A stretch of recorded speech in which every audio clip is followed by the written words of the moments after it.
That's it. Well, what else are you going to do? Nothing, I suppose. Yeah, exactly. You just go out,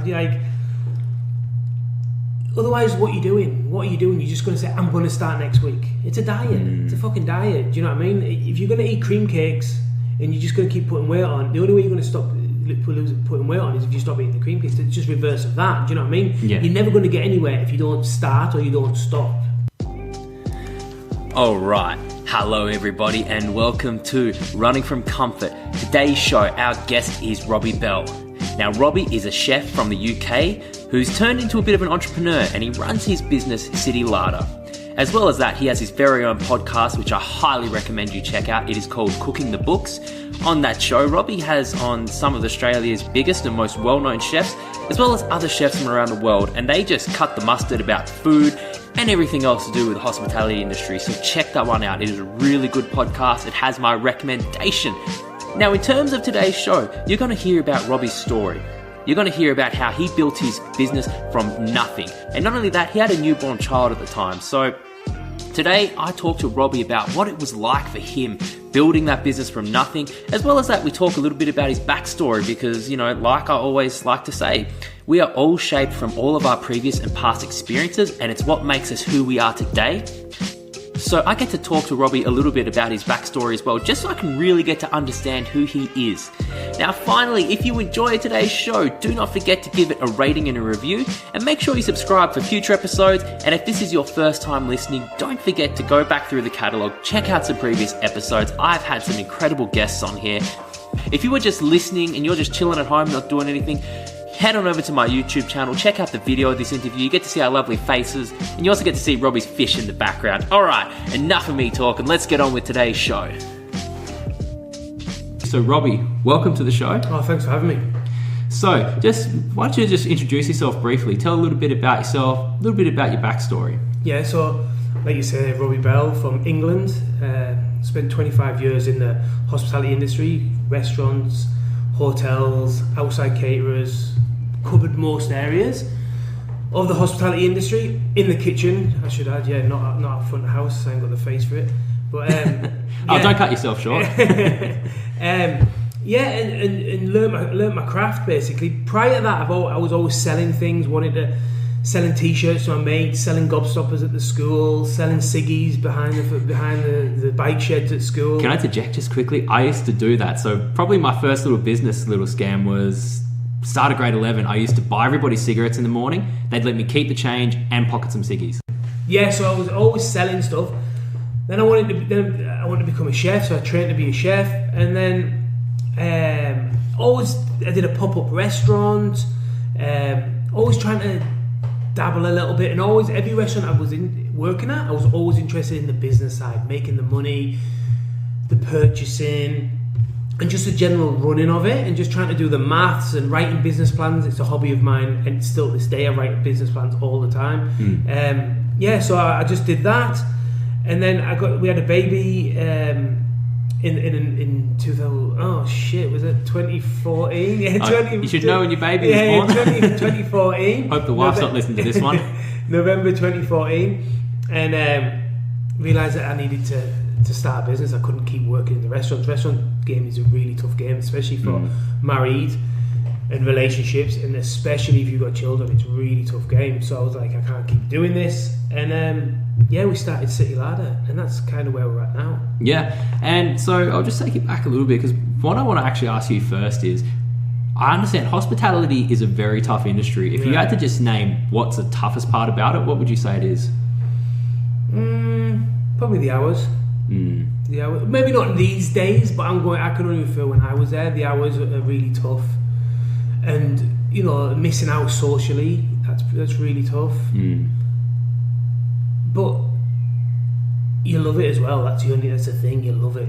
So the tough way, the missing out on things is like the birthdays and things when you just can't get them off. Do you know what I mean? The actual nights, I guess, for like I'm like waffling a bit here, but no, go for it. I would still be in that industry if I hadn't have had Monty. Probably my wife was in that industry as well. She was front of house, so she would probably still be on the floor if I hadn't had my son. I love that industry. I love it. So when I say it was tough, it wasn't actually tough for me. I just know it's a tough industry. Does that make sense? Yes. Like it wasn't tough for me. What is it about it that you love so much? Just the hustle, the bustle, the giving, the nature. And if it's in your nature, if you're a giving person, if someone comes around your house and you have a party and you want everyone to have a good time, just in you, like the fridge is open. If friends come round and the fridge is open, they're gonna have what they want. If you're in the hospitality and giving is your nature, well then that's what I love about it. That's awesome. And in terms of that, would you say then that the hospitality industry almost gave you a good sort of, I don't know, got you sort of ready for business in the sense that you already had the long hours in you? Oh yeah, I guess I've never really thought of it like that, but yeah, probably yeah. Like I've always said, one of my friends said that you say, oh, the hours, and I said, well, what else would you be doing? And I still do that to this day. Like, if you're not working, what else are you doing? I don't get it. That's it. Like, what else is there? Reading? I don't know. Playing video games, watching Netflix. Yeah, I'm just not going for long strolls. Yeah, not your thing. No, I like to be building something. I always got to be building something. I want to be growing. I want to be like, even when I was a chef, every night I would get home and read cookbooks. Even like 1 a.m, I'd always try and open up a cookbook before I go to bed and flick through and read a few recipes, study the books, know where all the recipes were within the books. You know, so if I needed a juice and artichoke soup, I could flick through Tom Aikens. I know there's a juice and artichoke soup in Tom Aikens' book. I'm pretty sure there is. So I can still, I'd flick through and remember, so I could always refer back to books. And I've always just been interested in building things. Yeah. And what got you sparked in this interest in cooking? Like, probably grandparents. My grandmother, yeah, she was. And actually, the cooking side, I'm interested in, obviously, but I'm really interested in taking a secondary product and turning it into a premium product. That's what I'm really interested in.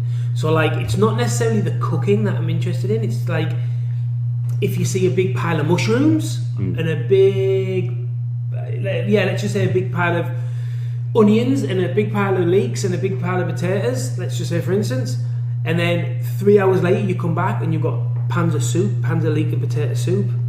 That's what I'm interested in, that process. How do you get that raw product to this consumer product? Does that make sense? Yeah, so sort of your mindset's all about like getting it to that point of change, I guess. And turning like this product that's $20 into this product that's now $60. That's what I'm interested in. And did you think about it like that when you were working in the industry as well? Probably not as much as I do, as I've learned over the time. That's what I'm interested in. Okay. It took me a while to learn that that's actually what the part I'm interested in. I always used to look at capsicums, and like say we're making harissa, and I'd look at the box, big massive box of capsicums, and then I'd look at, and then like, a couple hours later, we'd have like a tub of harissa. I'd be like, I like that. I don't know why, I just like that. So what is that? You said harissa. What is that dish? Like a spicy red pepper sauce. Oh, okay. Yeah, like a sauce, like a dip, like it can be a marinade. It can be a lot of things. Yeah. Okay. Yeah. Interesting. But yeah, that's the process I like. That's awesome. So then going through your life, so you've lived in a fair few different areas. You've got a lot of exposure to different areas of the industry, I suppose. Can you talk a little bit about that and some of the different places you've lived and maybe what you might have learnt in those places? Yeah, for sure. I learned in the cities. Like, I started my apprenticeship in I wouldn't say a village, but a small town. It was very like cozy, and everyone was supporting each other, and it was a really good environment. And then I moved to a city like Manchester, where everyone's a little bit more dog eat dog. Do you know what I mean? A little bit more aggressive. Everyone's trying to get ahead. Everyone's trying to get ahead. A little bit like Melbourne. No, you don't think Melbourne's like that? I definitely don't. And then I was going to say, then I come to Australia, and everyone's and where I worked, I don't know everywhere. I haven't worked in every restaurant or whatever, but where I worked, I felt like everyone's really supportive again. Do you know what I mean? So there's some of the things that I've probably learned along the way. And regarding cooking, like in Australia, I learned a lot about raw fish, heaps about raw fish, crudos, sashimi. You eat a lot of raw fish and a lot more of the Asian produce over here. A lot of the Chinese influence, Japanese influence, Szechuan pepper, and soy sauce and wakame and kombu and all these kind of different ingredients from Asia.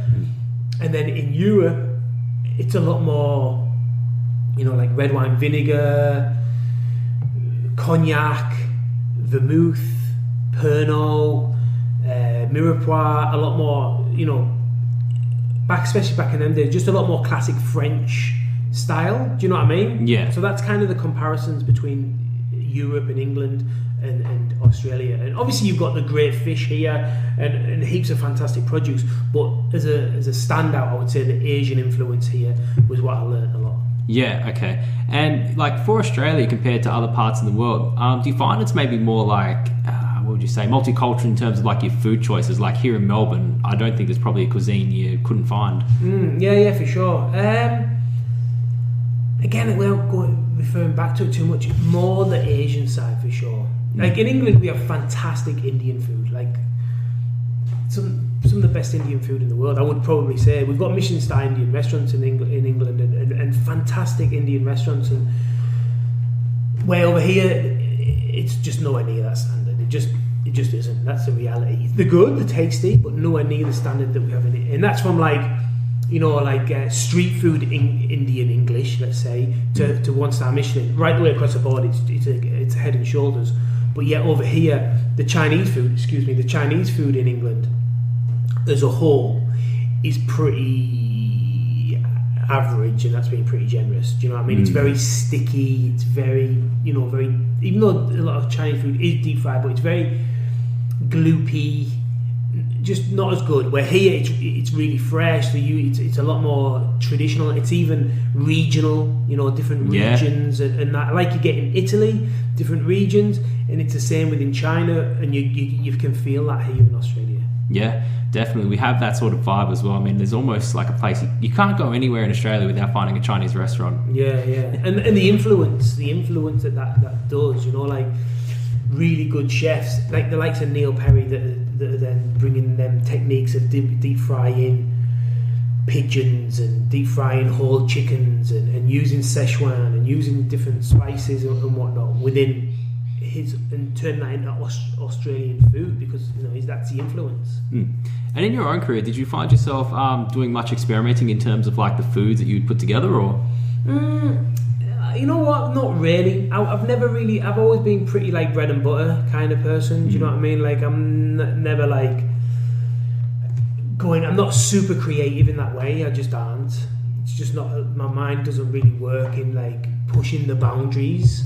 Flavor combinations and whatnot. Yeah, but nothing wacky. Nothing like any. Some people that you would think of being out there or anything. Definitely not. Yeah, okay.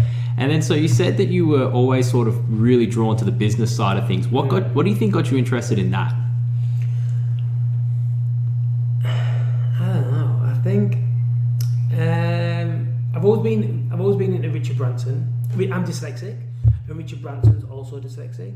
So as a role model when I was younger, people would use Richard Branson as a role model. My grandparents would use him as a role model. Look what he's achieved, and he's dyslexic. Look what that gets drilled in here. And anyone like you hear black children or Aboriginal children or whatever saying, they didn't have anyone to look up to. Where now they've got superstars in AFL or in acting or in business or whatever. Yeah. You need them people to look up to. Go, if he can do it, well then I can do it. So that was Richard Branson was my one at the beginning.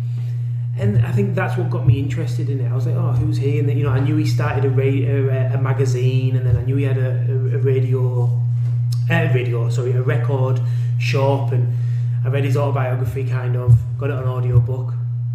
And that's kind of got my brain ticking, yeah. And I just want to go on a slight tangent there, because I think that's very interesting, how important the influence of having a role model for you was, considering you said you're dyslexic, and you're like, to have someone like Richard Branson there and to be like, oh, if he can do it, I can too. That's something that I think is so powerful in the day of the internet, because, I mean, if there's someone that you want to look up to, there's probably a podcast with them somewhere, and then you can hear their story and you think, oh, wow, this person's not too different to me. Definitely, 100%. Well, exactly, like you say, with the internet now, there's so much information out there, and you can find out, like you say, like you can track their career step by step, and you can follow them through Instagram on a day-to-day basis or whatever. for the good or for the better, for the bad, I'm not sure, to be honest. Yeah, there's a degree where I think you might get a little bit too obsessed, or you might waste too much time. But also, I mean, and like you said as well, you can track their career. I mean, if you're a crafty person out there and you think, oh, geez, I'd like to be like Richard Branson. Well, I don't know, go have a study of his career, see if you can reverse engineer it. I mean, yeah, for sure. And nowadays you can fucking DM it. Do you know what I mean? You can just say, this is who I am. But back in the day, it was a letter through a such and such. How many different agents as well? Yeah, exactly. All these kind of things. But now they do speaking events. Now you can just go to them and that. Yeah. I will ask you. So, because you also have your own podcast, you want to shout that out? What's this podcast here? Cooking the Books. Cooking the Books. Yeah. And you've had some high profile chefs on there. Yeah, for sure. How did you get in contact with them? A lot of them are friends. Okay. Yeah, quite a few of them are my friends. Because I've been in the industry quite a long time. Suppliers who we use, and suppliers who I've seen on Instagram and whatnot. Farmers markets. Some of the people I've met at farmers markets. Friends of friends. And then some. How did I get? The biggest person we've had on the podcast is Ben Shuri, for sure. He's his restaurant just won best restaurant in Australia. He was in the top 50 for many years. Trying to think how I got into. Oh, a friend of mine was working there, and he asked him, and that was it basically. And he said yes because he eats our pate. Oh, so, okay. Ben Shuri eats our pate. He actually says it on the podcast. He said, the only reason I'm doing this is because I love your pate so much. So, yeah, and that was it basically. So there we go. The quality product is always going to win. Yeah, won him over, exactly. But something important there was, I suppose, everything that you've been doing, it's all about connections. And from the podcast side of things, do you find that's the same being in business as well? A lot of it's about the connections that you have? Yeah, I think so. But we didn't have any connections at the beginning. That was the thing. You've got to build them relationships. Do you know what I mean? And there can't be fake relationships. They've got to be true relationships. You've got to go out your way. You've got to bend over backwards to help people out and ensure that you're keen, ensure that you're eager, ensure that you'll go the extra mile when they need it. At the beginning, you need to create the relationships. Like I said, we didn't have any contacts. Yeah. So in the sales, I'm talking. Obviously, I've got contacts within the industry, the cooking industry, the restaurant industry, but not in. We then went on to be a wholesaler for retail, and I was never in retail. Yeah. So tell me a bit about when you started this business, because you did build it up from nothing. And, I'm pretty sure a lot of people, they kind of flirt or dream with the idea of starting a business, and a lot of people don't know how. A lot of people might use the excuse that I don't have anything. So you essentially built it from nothing. So how did you come about this business? I come about it because I've been making terrines for a lot of years. Terry Laybourne, shout out to Terry Laybourne, he trained me how to do it. He was an incredibly talented chef from England. He's got multiple restaurants and he's brought on so many young guys and he trains super well. He trained me how to do it and how to make them. And I made them as a Christmas hamper for the staff. Like I said, just after Monty was born, I made these Christmas hampers for the staff. One of the girls, Amy, said you should do that as a business. I'd been trying, like I said again at the beginning, I always write business plans, and I wrote a business plan for a cafe or a pizzeria, fine dining, all these different things, and I just couldn't get them to work. I couldn't get them to work for many reasons: labour, cost, no scalability, no cash to start it off, these kind of things. So I was like, what am I going to do? Amy said that. I thought, well, that's a pretty good. I enjoy making them. No one else is really doing it at the standard that I can do it at. It's an easy entry to market. You don't need to buy, a big restaurant with X amount of seats and a bar and stock and a cellar and this and that and the other and a minimum amount of staff. Even in a small restaurant, you need fucking 4 staff. Do you know what I mean? You're going to need 2 in the kitchen, 2 front of house. Let's just say that's in a small restaurant. Do you know what I mean? So you need, even just to open the doors, you need 4 staff and X amount of chairs and whatnot. So where are you going to get that cash from when you don't have it? So it was really easy entry to market, and it just all worked out. So and then we just went after it basically, and got going on it. And we did the maths, worked it all out, and just started going knocking door to door. Went to the market, You started off door to door? Door to door, just went down to South Melbourne Market, Emerald Deli, first customer, went down. My wife went down, I was making them, my wife went down. She worked front of house anyway. She just had a baby, just had a fucking baby at this point, so we've got the baby. Have you got the baby with you when you're doing this? Sometimes Beck used to take the baby. We used to do deliveries with me driving, Beck in the passenger seat, Monty asleep in his carrier, the three of us with an esky in the boot. Back in the day, like fucking totally like just pounding the pavement, you know. Like, and then we just sold one to Emerald Deli in South Melbourne Market, and she said ring me next week, and she said, "Oh, I'll take another one." It was sold well, so then we got in touch with her, got in touch with her again, and that we sold her a few weeks, and then we're like, well, let's get another customer, let's get another customer, and it just kept building, and we just get a snowball effect, you know. Like, so that was, now we've got like, I don't know, over 300, you know, like from Cairns to Adelaide, two distributors, one in South Australia, and then the same, we use Fino Foods, who are in New South Wales and in Queensland. We use the same distributor for both states. Yeah, and just slowly, man, but fuck, it's hard. I mean, it's really, really, really hard, incredibly difficult. You're always going at it, just chipping away and always growing, you know. We started off, our first delivery, we didn't even have a tax invoice. We didn't know how to do a tax invoice. On the way to do the delivery, we pulled into Officeworks, got a tax invoice book, and we wrote it out on the way. We didn't have a tax invoice, you know. And then we went from that, and then we got some branded ones, and then we went from branded ones to zero, which we could afford to have zero, and then we could print the invoices out. You know what I mean? And then we just built and built and built. That's what we did. So when you started, there was obviously a lot of things you hadn't sort of figured out. Did you go in knowing that you were just going to figure this out as you went along? Yeah. It's a simple answer. That's it. You just dove in. That's it. Well, what else are you going to do? Nothing, I suppose. Yeah, exactly. Like, you just go out, like, otherwise, what are you doing? You're just going to say, I'm going to start next week. It's a diet. It's a fucking diet. Do you know what I mean? If you're going to eat cream cakes and you're just going to keep putting weight on, the only way you're going to stop putting weight on is if you stop eating the cream cakes. It's just reverse of that. Do you know what I mean? Yeah. You're never going to get anywhere if you don't start or you don't stop. It's as simple as that. You just got to get after it. I suppose what a lot of people lack is that mindset in terms of just taking action. And like you said, it's very much just like a diet. It's no different. I suppose it doesn't matter what your goals really are. It's just all about making sure that you just take the action. And if you worry that you haven't got it all figured out, I mean, here you are. And did you have any sales experience when you were doing door-to-door knock? No. You're just going around the markets. Hey, here's my product. Would you like to buy some? Just pure logic at the end of the day. That's all it was. Just pure logic. What else do you have to do? There's nothing else complicated, is there? You've got a product. Is it good? Do you believe in it? Be honest with yourself. Do you believe in it? If you believe in it, it's pretty easy. I knew that was the best product on the market, and it's still the best product on the market to this day.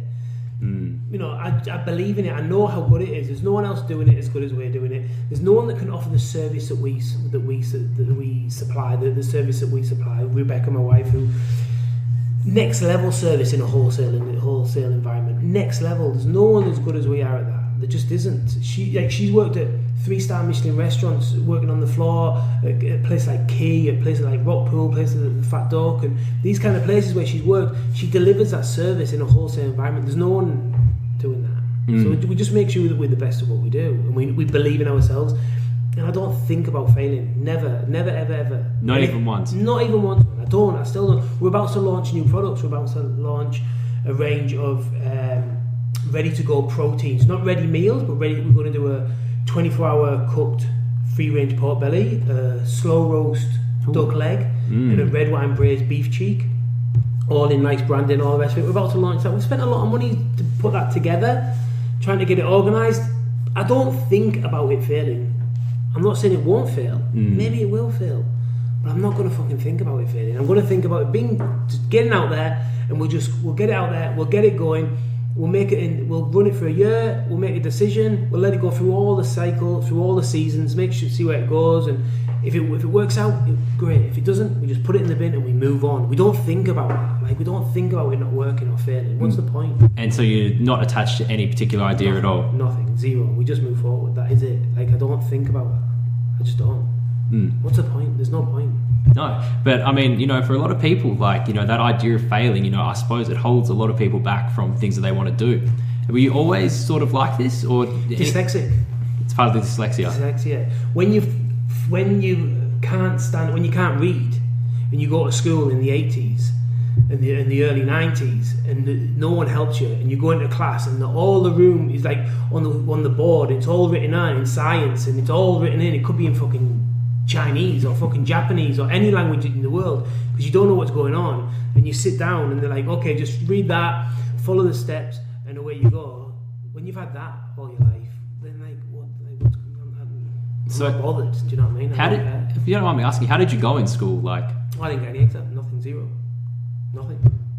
So what I might say here is that you've almost sort of got the opposite effect. I think a lot of where our fear of failure comes from is the conditioning that we get in school. Because, I remember, my experience in school was always make sure you get good grades. If you don't get good grades, you won't go to university, you won't get a good job. That's kind of sort of like the dream, well, not the dream, but sort of like the life that we're all sort of brought up in. And then I suppose the idea of failing, for my parents, if I was to fail anything, it would be I'd get my ass whooped by dad. Would you? I'd get whooped. I remember one of the few things that I copped a whooping once from not doing so well with my grades when I was a bit younger, So yeah, no, I don't give a fuck. And I don't give a fuck about that. And I just don't. I'm great parenting, I guess. Great parenting from my mother. Great parenting from my grandmother. Never any pressure about work ethic is the most important thing. Grades don't matter, man. Grades just don't matter. Like, people think they do. They don't matter, but if you can outwork anyone, I used to always say when I was in the kitchens, there might be better chefs here, but I'll just start earlier and I'll just finish later than them. It doesn't bother me. I'll outwork it. If I'll do 7 days, when I'll do 21 days straight, no problem. I'll just outwork everyone. I used to say that all the time. Like, you might be better, but you can't work as hard. Yeah. No, and what kind of, just on average, like how many hours do you think you usually put in a week?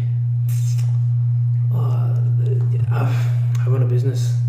You're just never off. You never, like, maybe I'll sit down. I tell a lot. I do love Survivor. Do you know Survivor? I love Survivor.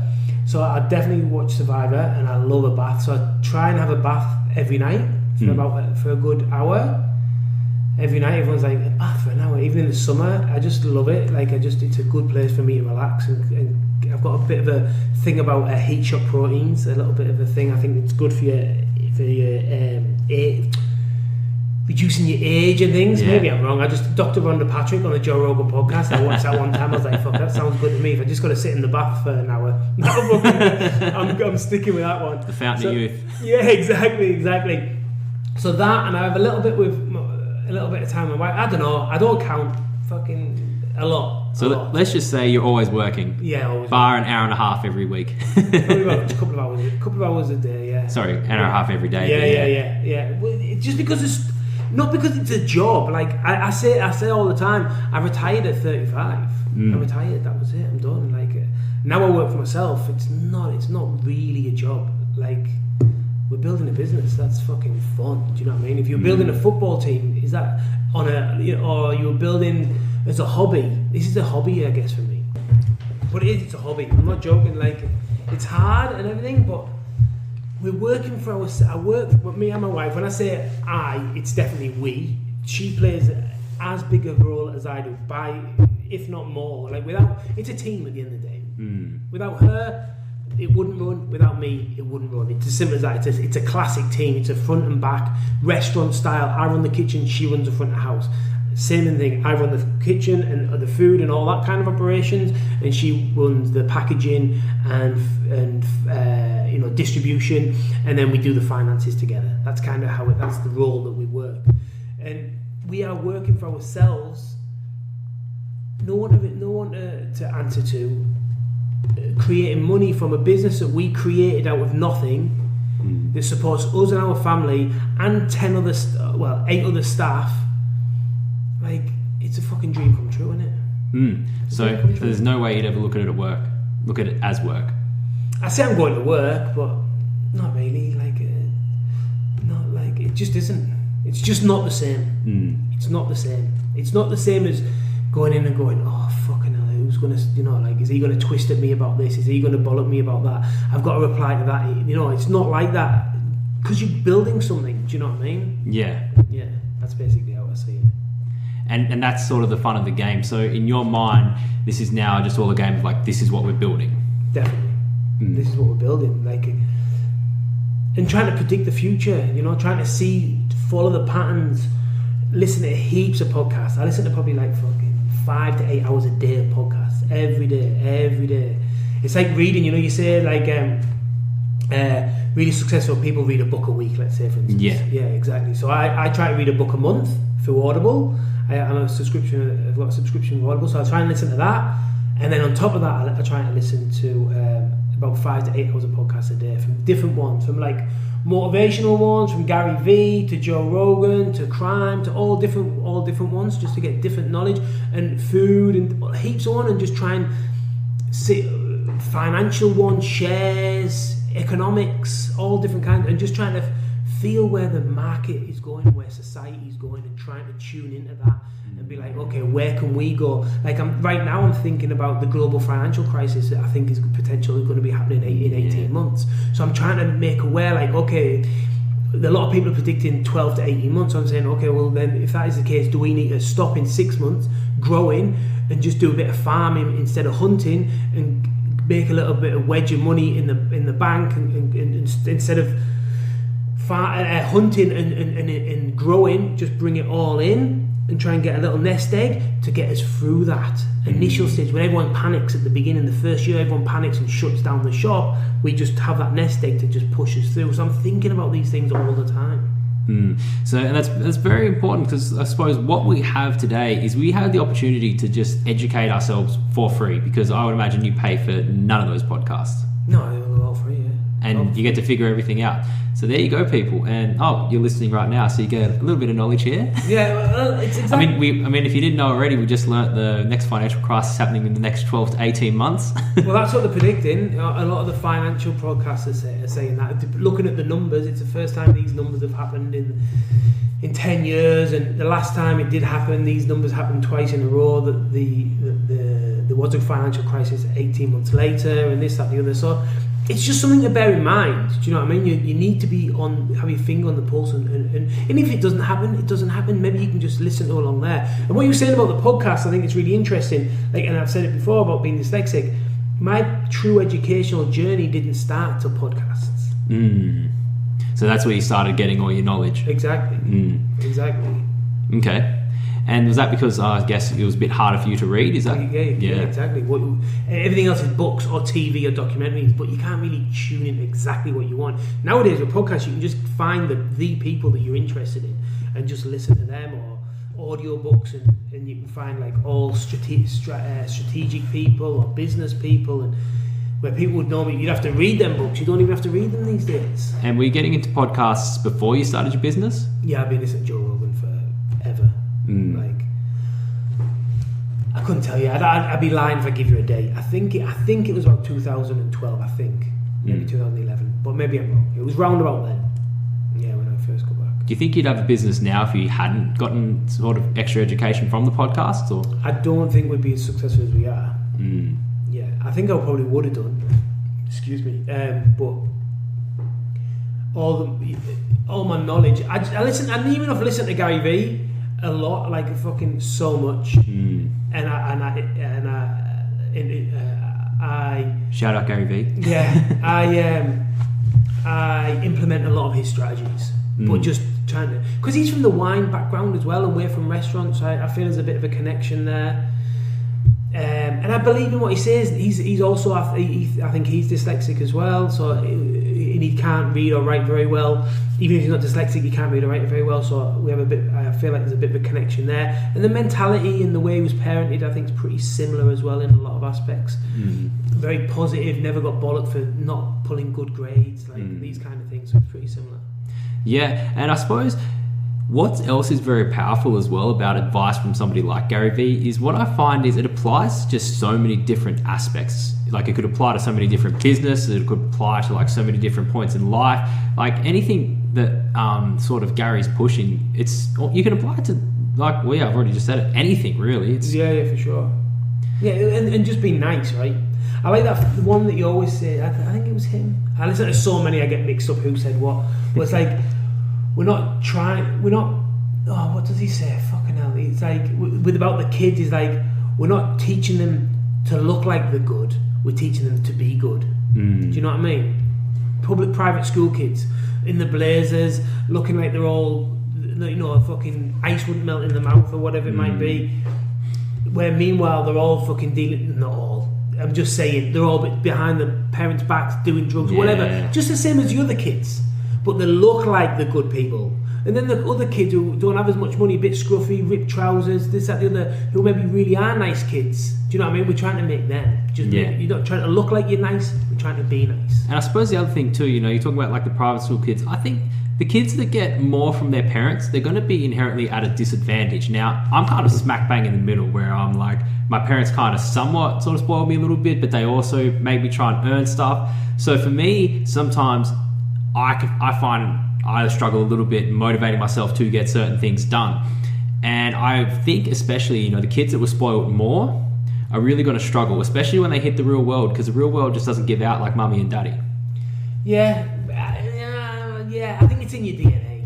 To be totally honest with you. Like, I don't know. And like about the private school kids and that, I am knocking them, and there's millions of them that are really, really nice. I was just using that as an example of like the look in the blazer to the kid in his, you know, hoodie. That's kind of the thing I was giving. Yeah. But yeah, I know what you're saying about the rich kids being given everything and don't understand that they've got to work. But I don't really know. I don't know enough about that, to be totally honest with you. I'm sure there's super hard-working rich kids. Oh, of course. Yeah, exactly. It's going to depend, of course, as to what values their parents instill in them. So exactly. I know a lot of the more successful people, I can't think of any off the top of my head, but I've heard of a handful, you know, they've been very rich, but they don't really hand their kids anything. They want to teach them to earn it. But I suppose what I'm also getting at as well is, I suppose if you haven't been given everything at the start of life, some people see that as their disadvantage, and for some that can turn into resentment to people that have been better off earlier on. But for others, I find it almost conditions them perfectly to become successful, because they know that they don't get jack shit until they earn it. Yeah, exactly. That's true. I think that's true. And then I also think, if your parents are very successful, you're always in their shadow. That must be pretty annoying. Such and such his son, such and such his daughter, such and such his. Do you know what I mean? Like, you never have your own way. Do you know what I mean? Yeah. I hear a lot of singers say. Lily Allen once said that. I can't remember who that is. He's famous actor, and she used to be that's his daughter. And then when she got more famous, it's like he's her dad kind of thing. Do you know what I mean? Reverse the roles. The roles, yeah. That's Lily Allen's dad, where it used to be that's Lily Allen, that's his daughter. See, mine was my cousin, actually, because he was a bit older than me. He was a very popular lad growing up. He's looking at potentially being a UFC fighter soon as well, which is very big news. But I was always Marcus's cousin. Whenever I went to school. So shout out Marcus if you ever listen to the show. Yeah. Getting back to it all, so I just want to pull this back. So, you know, you're talking about how what you're doing now and everything you're doing in your business, right? You're living the dream. You don't see it as work, but at the same time, you are working very hard. So what I want to ask you is, what are some of the hardest things about running your own business? Handing things over is definitely one hard thing. You know, like trusting people, because you instinctively you want to do it yourself because it's better. Like, you feel like it's going to be better than if someone else does it, because you built these customers up, and then if you hand it over to someone and they do it wrong, you still copy it. Do you know what I mean? So handing things over is really difficult. Managing cash flow is also incredibly difficult. You know, it's endless. It's honestly, it's endless. Dealing with frustration when someone reverses and hits into your van and you cop a fucking grand bill. And it happened? Yeah, it happens. Shit happens all the time, man. All the time. When a package, a $2,000 order goes missing, literally just goes missing on a being shipped from Victoria to New South Wales, just disappears, and everyone's like, I don't know. you just lose 2 grand. When the fridge compressor goes down and you lose 3.5 grand's worth of stock, you know, these kind of things are fucking difficult, and you've just got to like just keep, you know, like cop it on the chin, and that's it. Have you had any so I know your business has seen like a lot of growth. Have you had any like hard hitters that maybe almost knocked you out, or in what sense? Like anything, like I don't know, have you had any like failures or anything along those lines, or something that's gone wrong to a point where it's, you know, put a massive strain on the business? Or financially? No, not financially, no. We've obviously, right at the beginning, we were fucking skating on thin ice, and you're praying that something doesn't go wrong. Like the turbo went on the van. Do you know what I mean? Like the turbo went on the van. So we've got to fork out for a new turbo, 2.5 grand, I think it was at the time. It sets you back, but we managed to always just scrape by, you know. Like I had to do some outside catering gigs for a little bit to get a little bit of extra cash coming in. But no, we just fucking eat less. It's literally just eat less, exactly, yeah. Or, man, back then I couldn't afford $10 to go boxing. Couldn't afford it. Didn't have $10. Didn't have nothing. Zero. We had no fucking money. Nothing. Couldn't afford rent. We were like borrowing money off my son's savings that people had given us. When he was born, we had to use his money to pay for rent and things. It was fucking. We had no money. We were rock bottom. But just slowly, we just chipped away. And what's that feeling like when you're sort of at rock bottom, you have nothing, and you're having to go to people and like borrow? Not people, no. It was money that we had for my son's when he was born. You know, family give you money. Yeah. Congratulations, there's $200. Congratulations, you know, whatever. It was that.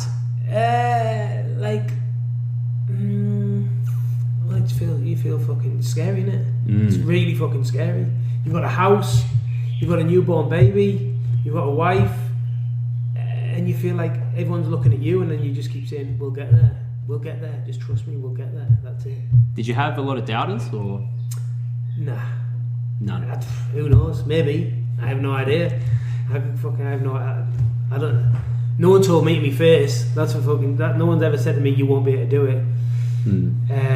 So I'm not sure. I don't think so. I wouldn't have thought so. Everyone knows I'm pretty fucking stupid and pretty determined. So now in terms of that, so you've kept on growing, and how have you been able to scale this? Oh, simply we got more customers, and simply we just plough out and pound the pavement and get more customers. That was how we scaled it, and then we just saved money from the cash flow. We saved, you put some away, and then buy another piece of equipment, which makes it easier to do it or faster to do it. And then we employed someone quite early. We employed someone so we could scale it. That we had 2 of us making the stuff, and then we got enough money, and we bought an existing business. We didn't buy the business, but it was a walk-in, walk-out kind of thing. It was a pie shop. She had like extraction, a walk-in fridge, this, that, and the other. She walked out, we walked in, and then we really went hard. We went super hard because we couldn't afford it. We moved in, and it was just like, we need to start fucking going hard. So it was like those early days again? But we were really lucky, man. Like, as we moved in, we got a really good customer. Like, they approached us as well, to be fair. Within I think it was in the first 6 or 8 weeks of getting the shop, they approached us, and we started. It was called Harris Farm. It's called Harris Farm in New South Wales. They've got, I think it's like 32 stores, and they said, we'd like to put you in all our stores.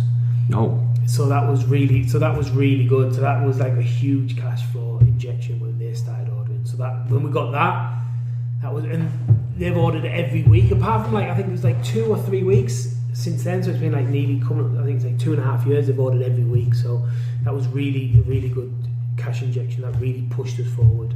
And then after that, just again, more, get more. And like I keep saying, that snowball effect, it's really hard to roll a little snowball, a little pebble to get any momentum. But once you've got a decent sized one and you give it one push, you get heaps of snow on that snowball. It's the same thing. Once it gets going, then people start ringing you. Like, no one ever used to ring us. The phone never rang, never fucking rang.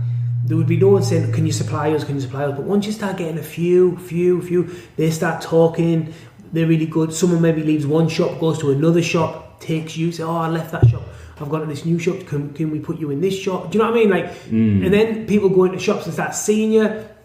Dane from the Grand Hyatt, he was in Leaf, which is a shop in Brighton. He lives near there, and he's seen our terrine. He ate it, he loved it. He's the executive chef at the Hyatt. He got in touch and said, "Oh, I love that. Can I get some?" So when you're more around, more people start having a bit more confidence in you. So yeah. So and it's all about building that momentum, sort of one day at a time. Definitely one day at a time. Definitely. So I think it was a quote I heard, and this is where you could maybe frame that in the context of how you could use this in your everyday. So, you might be listening thinking, I don't have a business, I don't want to be a business owner. Well, think about it like this. I suppose everybody at some stage in their life probably wants to do better than what they are in some aspect. And the only way you're ever going to improve is through daily improvements. The thing is, starting is easy, being consistent is not. But with the consistency, and as you've sort of outlined with how your business sort of scaled, you've got to keep doing the same things, and then once you start getting the momentum, everything just starts to grow. And I guess it's really the same in life. If you want to sort of make any form of change or go somewhere, you have to build that momentum up one good day at a time, and just always keep putting that work in. Yeah, exactly. It's exactly that. You just got to keep going, and if you think about running a marathon, it's fucking pretty daunting, but you just run a little bit and then run a little bit, train, and then before you know it, you can run a marathon. So when you were planning this all out, did you have the big picture sort of in your mind to begin with, or did you just say, I've got this idea, I think I'll make a business? Things, and even now things change. You've got to be quite fluid, you've just got to be able to roll with it. Like, I've got an idea where we want to go now, but that might not be the idea it's going to be in 2 years' time, because we'll adjust. You've always got to adjust, My actual idea was maybe selling logs to delis, like logs to terrines and logs to delis, logs to hotels, logs to outside caterers. And we do that now, but it's a tiny percentage of what we do. We're actually heaps more retail, so much more retail. Like, I don't know the percentage accurately, but somewhere like 85% is retail. So, and I didn't envisage that, but that we seen that going, and we weren't going to do a pate. We were just going to do terrines. Beck pushed me and said, I think we should do a pate, and I was a bit apprehensive because I felt like all the pates on the market, there was a lot of pates on the market. Obviously they weren't up to the same standard that we're at, but I just felt like there was a lot at the market. But she said, I still think we can break that. Now that's a huge part of the business. I wouldn't have done it, but Beck said we should. I had faith in what she said, so we did it. So I didn't envisage being retail as much as like pre-portioned. I thought it was going to be logs. That didn't work. So then we went down that avenue. I didn't think we'd be doing pate, but Beck thought we did, so we went down that avenue. Do you know what I mean? Like, it doesn't mean your big picture isn't like I've got to be there and that's what it's going to be. It might twist completely different. You've just got to roll with the punches, and you can have a plan. I can just have a plan to get you going, and then see how it's going, and then your next plan, and then your next plan, and then your next plan. Do you know what I mean? And don't be like so rigid. Yeah, you have to be fluid. Definitely. So you can't just like have your mindset on one thing, because you might have your mindset on that one idea, but life might not take you that way. Exactly. The opportunities might not open up. Exactly. That first plan might go to absolute shit. Definitely, and you might, exactly. I've heard so many stories. Like started off building cars and ended up building motorbikes. Do you know what I mean? Like, you know what I mean? There's a lot of things that can happen. And there's always a chance event in those stories as well that throws them completely off course. Yeah. Wow. And then, and what I want to ask you, so teamwork you said is very important, and you're talking about how your wife, Beck, so she's your business partner in this as well, how she's pushed you in certain directions. How important is having that good support when you're in business? Personally, because I've come from England with no friends, no family, just me and Beck, and that's it. So like, I don't feel like I need that much support in that sense. But in relationships, I felt like I would have needed a huge amount of support from my partner, in my life partner, and then within the business, we're quite lucky. We have very similar thoughts, and you've got a bit, I guess I'm a little bit more hard-headed, Beck's a little bit more fluid, and we have different roles, do you know what I mean? I'm a bit more visionary, you know, I feel like I can know where the business is going, and Beck's a bit more like holding it all together, a lot more holding it all together, do you know what I mean? Without her, like, to get an email off me is like, it's very unlikely you're going to, maybe get a message through Instagram or whatever, but like all emails, even my emails, Beck will sort all them out. All financials, zero. She'll show me the numbers. We'll go through the numbers sitting down. We'll do predictions and forecasts, and she'll implement all that. I'll have a marketing idea. We'll speak about it. She'll implement it. Do you know what I mean? Yeah. So that it's really important for us. We both have our same roles. Like she wanted the pate. She couldn't make the pate, but she felt like we need a pate. So then I created the pate, not for her, but for the business on her recommendation. So you know, you've just got to work together and be prepared to lose. Like I didn't want to make a pate, but then I had to say, well, you know, I'm not going to put a wall up and say I'm not making one. It's not about me. It's about the business. Yeah. Do you know what I mean? It's like a little bit of an extra push. Yeah. Well, it's just like you've just got to be prepared not to have barriers and be like, okay, let's try it. And if it works, it works. Like no point me saying I don't want to make a pate, then we're not going to make it. I am the boss. Do you know what I mean? I'm a cog in the I'm a wheel in the big picture. Do you know what I mean? A cog in the machine. I'm not. I can't be like a spoiled brat throwing my toys out the pram. Do you know what I mean? Yeah. We go together. And if this hadn't worked, I wouldn't have said, "I told you." That's not going to get us anywhere. And like you know, if I say let's do something that doesn't work, she's not going to say, "I told you." We just go together. So I guess what we're saying is it's very important to be as one and not blaming each other. I knew that wasn't going to work, so why did we bother doing it? You know, you make a decision, even if you don't want to do it, you put your point across, they put their point across, you say, okay, let's do this, you move forward together, and if it works together. If it fails together. It's as simple as that. And I think, you know, I just want to comment briefly, you know, I think it's quite nice and like very nice that you've got yourself a situation where, you know, you're working with your partner. So she's not only your life partner, but she's your business partner, and you're able to work off each other like that. And it's not like one person is sort of, I suppose, taking all the control or anything along those lines. So, you know, I'm lucky for sure. I'm lucky, and I'm the harder one to work with. There's no two ways about it. Becky's super easy to work with, and I'm not so easy to work with because the way my mind works, the way I jump around, the way I want new ideas, new ventures. Let's do this, let's do that, let's do the other. We were buying stuff from Queensland and distributing it from not 3 weeks ago. I did all this. No, maybe about 8 weeks ago. I was on about getting a new fridge and this and that and the other. And she was like, oh, I don't know about this. This isn't, you know, and I'm like off to the races. I'm doing it. And then she was like, I'm not sure about this, but still supporting me all the way. And then I don't know if this is a good idea. And then right at the end, I said, you're right, it's not a good idea. And we just scrapped the whole thing. You know what I mean? Yeah. But like I was, but that happens all the time with me. Like I'm fucking off to the races with Summit. So yeah.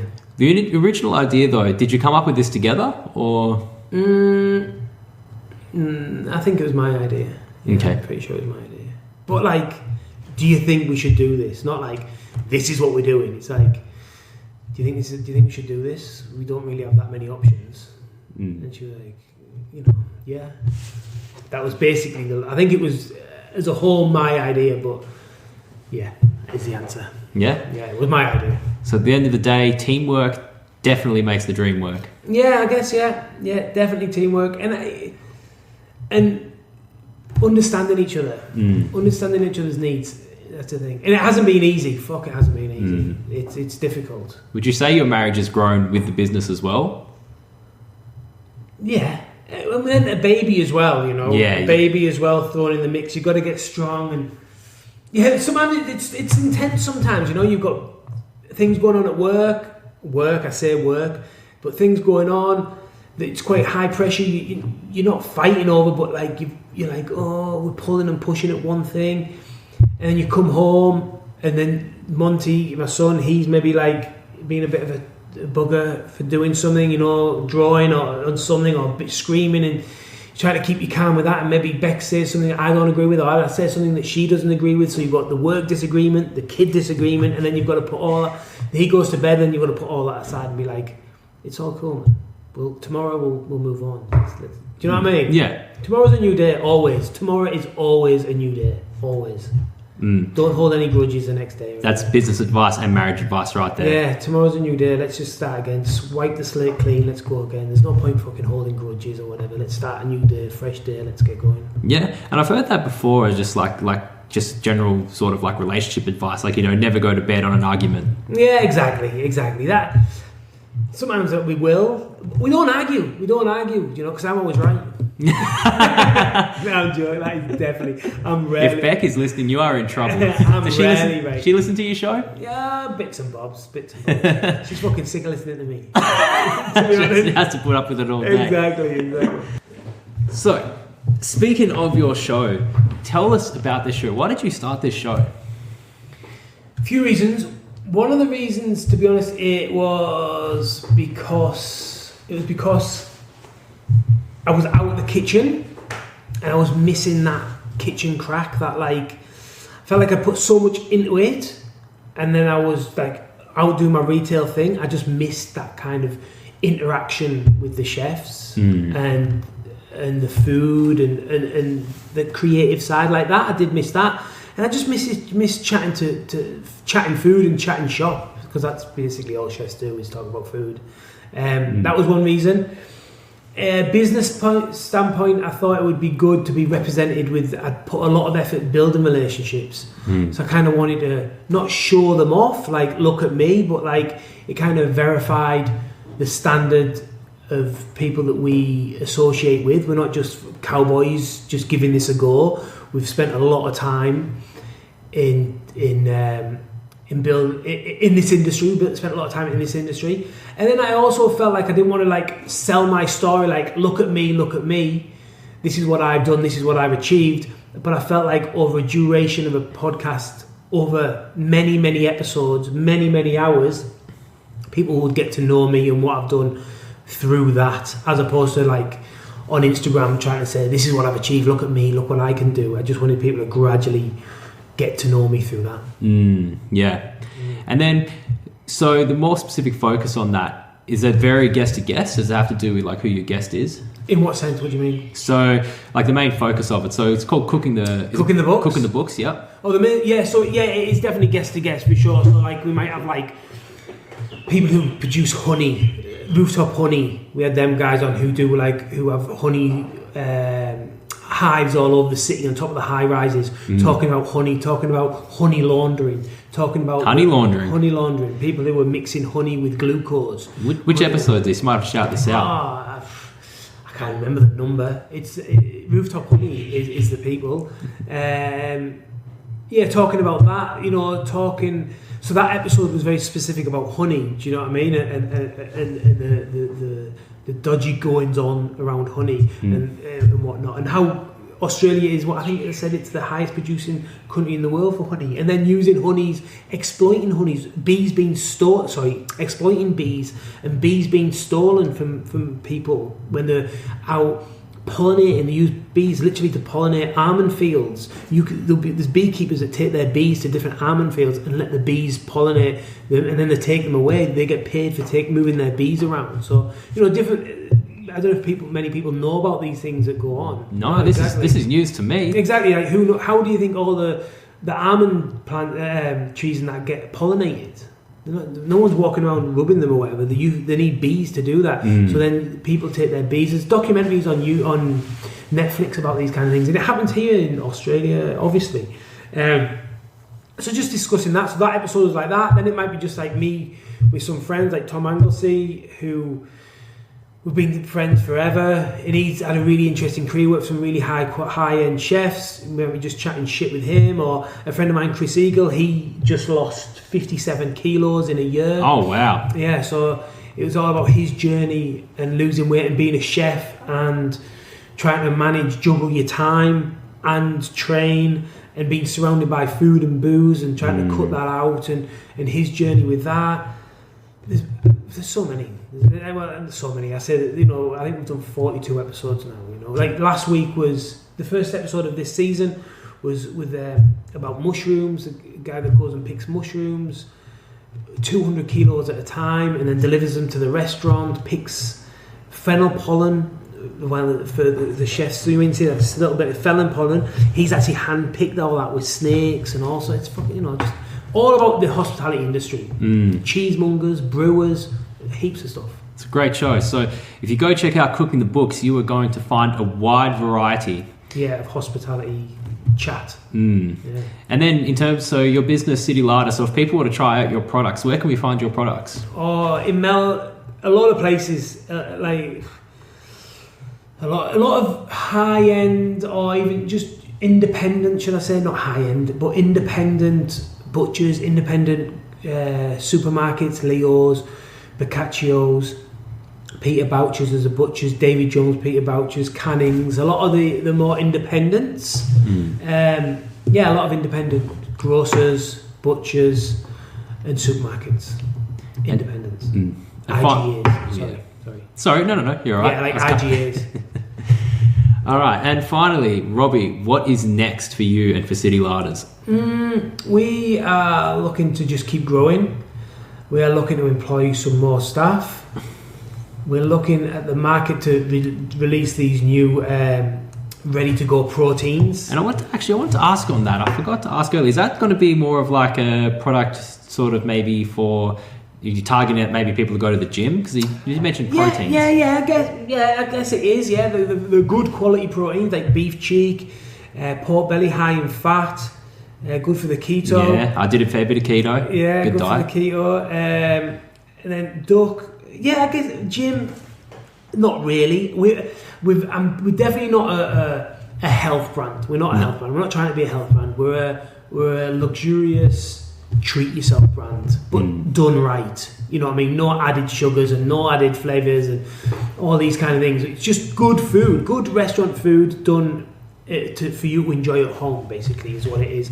And it's designed for people who don't want to have ready meals, like them pre-packet ready meals. No knocking them, whatever they are, what they are, but they have... They're a bit rubbish. They've got a lot of additives and sugars and things in them, high salt and this, that, the other in them, where this is like a good piece of protein, ready cooked, ready to go in 30 minutes, and all you might have to do is saute some vegetables or put the rice cooker on and blanch some green beans, or do you know what I mean? Or put the rice cooker on, have a good kimchi, and you might just go rice, kimchi, half an avocado, and you've got the pork belly or the duck leg you're just going to drop on top.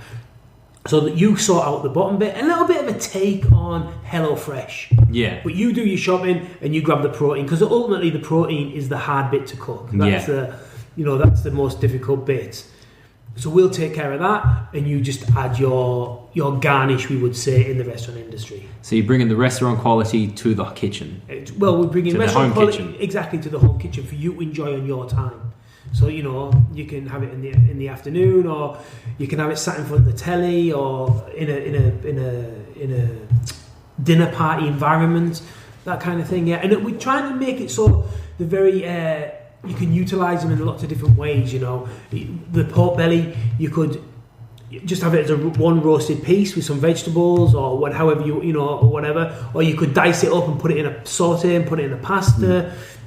The duck leg you could shred down and put in a salad, or again in like a ragu, or you could roast it whole, and the beef cheek you could dice up and put in a pie, or in a risotto, or them kind of things. No, I really like this idea. Plenty of options as well. I hope it's within my price range. I definitely want to check this out. Yeah, well, look, it's not cheap. Things aren't fucking cheap. No. Especially when we're using organic beef, and we're using free-range pork, and we're using homemade lard, and we red wine, and these things aren't for free. And then we've got to pay the staff by the hour. Everyone's got to be paid well, as you've probably heard on the news. That everyone wage theft and all that. You've got to pay everyone super and tax and everyone. We've got to make a little bit of money. The retailer's got to make a little bit of money. Like fucking, how cheap do you want it? Do you know what I mean? Exactly. It's a reality. People, you can go to a local takeaway, but is that free range? Are you looking after local suppliers? Is that chicken battery farmed and shit, and going to some big corporation where they're just looking after the shareholders? Or are you going to a small farm and enjoying a piece of pork that's been made in a farm which hasn't got any shareholders, which put back into the environment, back into the economy? Or you know, you go into an independent grocers or an independent butchers as opposed to like Woolies or Coles, and they're supporting the local community. Do you know what I mean? It depends what you want. Yeah. I'm all about the local, all about the small independents, farmers markets and these kind of things. It's just the way I am. It's what I'm into. Yeah, and you know, that's the thing these days. I mean, I suppose there's like a whole wide range of issues in terms of like food, how it's produced. And I mean, for me, myself, like I try to buy the best quality food that I can from time to time, but you know, living week to week, that can be difficult. It can be difficult, for sure. It can be difficult, but it depends where you are. But also, I don't, you know, like, you're walking around with a fucking, you know, $1,000 iPhone. You're saying you're struggling for cash. Do you know what I mean? Or you're walking around a brand new Air Max and telling me you're struggling for cash. Do you know what I mean? It depends where you are, and I don't knock people for that. I'm not knocking them. I understand. And it's not. I drink fucking, you know, like I drink $20 bottle of wine, where some people think you should be drinking $60 bottle of wine. That's their preference. Do you know what I mean? Like, each to their own, isn't it? Each to their own. It's one of those each to their own, but yeah. It is, and I don't judge anyone for that. Do you know what I mean? And I like that point you made. You made just then. You know, people could say, go around saying they're struggling for money. You got a $1,000 iPhone. So, on that note, I just want to say, you know, never forget to be grateful for what you have. I think that's something that gets lost a little bit in this world. Yeah, fucking you got health. Yeah, health is wealth, and that is the fact. All right, I think that would be a good note to end on. I think my camera is about to run out of space. Robbie, this has been an absolute pleasure. Beautiful. Thank you very much. I appreciate it. Thank you very much. Don't forget to check out Cooking the Books. Beautiful. And